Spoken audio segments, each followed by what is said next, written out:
Saulo, que também se chama Paulo, cheio do Espírito Santo. Então nós estamos falando de Paulo, está cheinho do Espírito Santo, fixando os olhos nele, disse: ó filho do diabo, cheio de todo engano, de toda malícia, inimigo de toda justiça, não cessarás de perturbar os retos caminhos do Senhor? Então estar cheio do Espírito Santo é pregar. E é pregar também contra os que perturbam os retos caminhos de Deus. Irmãos, quando alguém fala, olha, você vai ficar sem pecado, você para ter Espírito Santo, você tem que evitar o pecado, fugir do pecado, fazer isso, fazer aquilo, você está jogando jugo pesado, incarregável para as pessoas. Amém. Porque não dá para cumprir isso. E aí o cara fala, se você não vem na vigília, você vai achar que vai ter um pouquinho de Espírito Santo. Não, vai ter. Mentira. É mentira. Não, porque você tem que ter um caminhar puro, santo. Você não peca. Você não vai olhar para a mulher, você não vai fazer nada. Mentira. Você pode não ter esse pecado, mas você vai ter outros. E não são, eu falo no plural porque não são poucos. Amém. Todos nós pecamos. A Bíblia diz que aquele que diz que não tem pecado é mentiroso. Então já é uma mentira, por si já é um pecado. Pronto. Então eles estão errados mesmo. O próprio Paulo, que falou isso, que mandou essa carta lá aos Efésios, disse o seguinte em Romanos capítulo 7, porque o que eu faço não aprovo, pois o que quero isso não faço, mas o que aborreço isso faço. Então Paulo não era cheio de Espírito Santo. Paulo não podia ser, porque ele está dizendo, olha, eu queria fazer isso, aquilo outro, eu não consigo fazer. Isso aqui que eu odeio fazer, isso é o que eu faço. Aí o Augusto Nicodemo vai falar assim, Paulo, está faltando pureza. Faltando pureza, Paulo. Você sabe que está errado, mesmo sabendo, você faz o que está errado.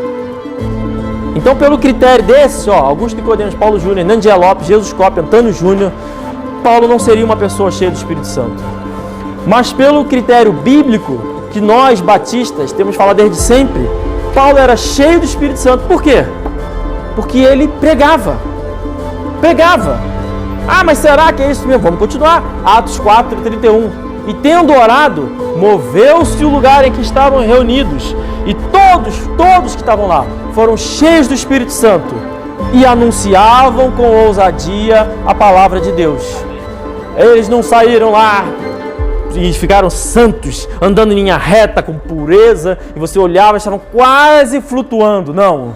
O que escandalizou aqueles que ouviam é que todos anunciavam com ousadia a palavra de Deus. Atos 2:4. E todos foram cheios do Espírito Santo e começaram a falar noutras línguas, conforme o Espírito lhes concedia que falassem. E em Jerusalém estavam habitando judeus, homens religiosos, de todas as nações que estão debaixo do céu. E quando aquele som ocorreu, ajuntou-se uma multidão e estava confusa, porque cada um os ouvia falar na sua própria língua. E todos pasmavam e se maravilhavam, dizendo uns aos outros, pois que? Não são galileus todos esses homens que estão falando? Como, pois, os ouvimos cada um na nossa própria língua em que somos nascidos?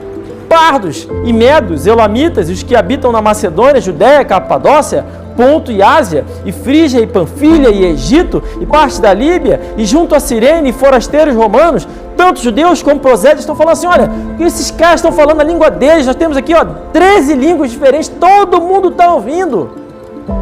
Cretenses e árabes, todos nós temos ouvido em nossas próprias línguas o quê? Falar das grandezas de Deus. Atos 11:22. E chegou a fama destas coisas aos ouvidos da igreja que estavam em Jerusalém, e enviaram Barnabé a Antioquia, o qual, quando chegou, viu a graça de Deus e se alegrou e exortou a todos que permanecessem no Senhor, com um propósito de coração. Porque Barnabé chegou, se alegrou e exortou. Por que ele chegou, se alegrou e exortou? Por que ele fez isso? Porque era um homem de bem e cheio do Espírito Santo e de fé.